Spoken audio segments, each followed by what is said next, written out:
If you're familiar with Marvel as a whole, you probably watch each new movie with your eyes peeled looking for Easter eggs. You'd be right to do so with the new Ant-Man movie. Just like most Marvel movies, it's chock full of references, callbacks, and fan service. If you've seen the movie and you want to see how many Easter eggs you've missed, keep watching. At the end of the video, we will also break down the ending, so stay tuned. And if you haven't seen the new Ant-Man movie, proceed with caution.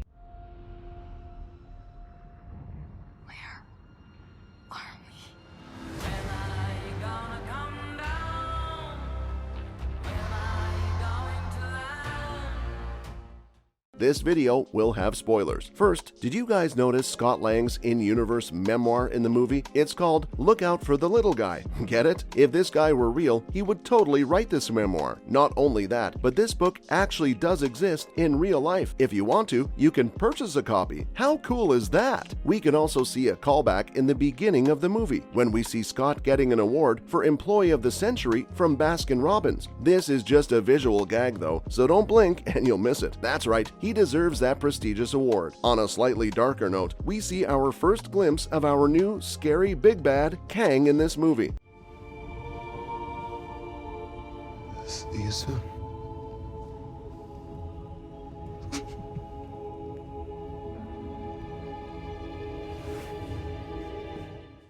If you aren't a fan of the comic books, you may not be familiar with Kang. He's a terrifying Time Lord in the MCU from the 31st century. He became so powerful that the Council of Kangs banished their leader to the quantum realm. And it's not just a glimpse of him, we also see his throne, the Time Chair, which is how he, well, travels through time. Speaking of Kang, there is a mid-credit scene.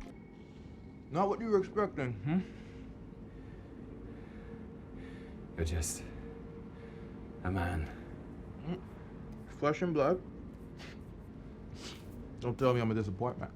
I know, keep up. A mid-credit scene where we also see the Council of Kangs. The Council makes up the elite versions of Kang, and the ones who police the rest of them. If you haven't read the comic books, think of it like the Council of Ricks from Rick and Morty. Remember those episodes? That weird intergalactic center in space that houses like a million Ricks? He hates the government, so all of the versions of himself created a government? Yeah, it's like that. And this time, Marvel has blessed us with not only a mid-credit scene, but a post-credit scene as well. We see Kang seemingly planting the seeds for his homegrown town of Timely, Wisconsin. Ha, Timely, get it? In the comics, Kang, or Kang Prime, travels to Wisconsin in 1901, posing as a man called Victor Timely, and sets up his own town. And because he is from the future when he is stationed in 1901, he is able to impress everyone in Timely with his technological and scientific knowledge. He even sets up Timely Industries, a tech company. Now he's not just Rick Sanchez, he's also Elon Musk. Neat. It's also here that Kang built Chronopolis, the home of his portal systems. Marvel was really amping up the stakes for this unfolding series. Also, is anyone else getting really strong Rick and Morty vibes from this Kang dude? Just me? You may be asking yourself, but I watched Ant-Man defeat Kang. How is he still in the movie at the end and plotting for what seems like a global takeover? Well, I hate to break it to you, but time travel. There are multiple, or rather infinite versions of Kang. This could pose a problem for the future of this story.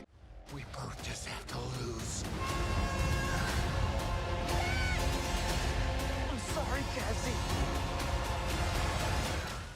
Anyway, moving on from Kang, do you guys remember the scene in Civil War after Scott defeated an army of Avengers in Berlin? He asks for oranges after the battle. Well, in this movie, Cassie signifies this line by asking Scott for limes after fighting MODOK. By the way, in case you missed it, MODOK stands for Mechanized Organism Designed Only for Killing. I mean, that's one way to scare us. Name a villain, the mechanized organism created solely for the purpose of killing. Good job, Marvel. Back to time travel and multiverse stuff. Comic book fans, do you guys remember Subatomica? It was the Microverse's fully developed star system. Seriously guys, if any of you have ever studied physics, when things get really small or really big, things start acting crazy. Anyway, in the movie, Hank reveals that he had rescued Janet from the quantum realm, which in the MCU is based on Subatomica. Janet has to go back and correct him, saying that he had actually passed through the Microverse and into Subatomica. I don't know about you guys, but multiverse stuff and time travel makes my head hurt.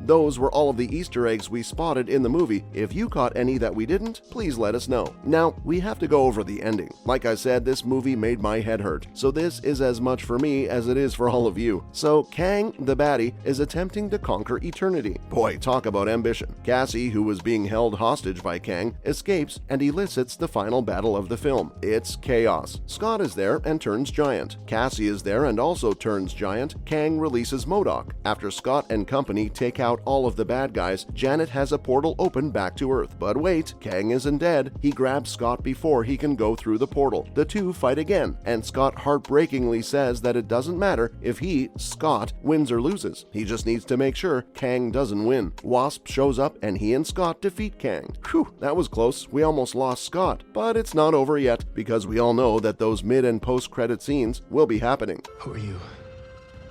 I'm the man who can give you the one thing you want. What's that? Time.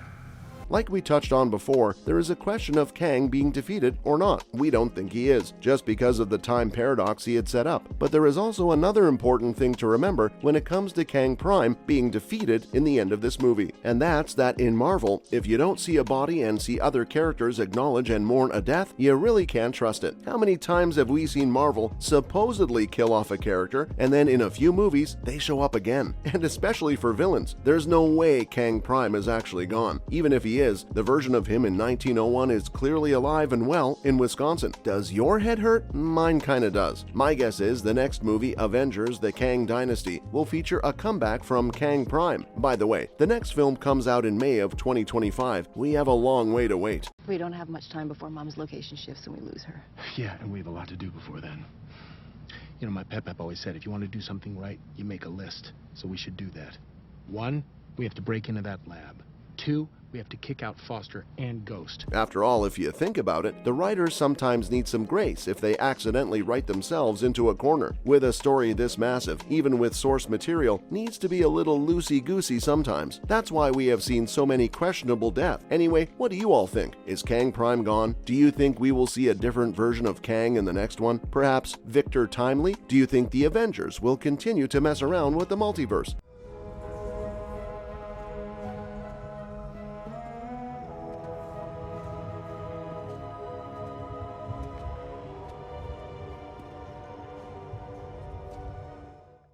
Will Scott and Cassie ever get their fill of citrus fruits? Also, why limes? Do people just eat plain limes? We want to know all of your thoughts, especially if you found any other Easter eggs not listed here. Please leave us a comment and a like below. And if you haven't already, please subscribe to our channel and ring that notification bell. We will see you all in the next one. Thanks for watching.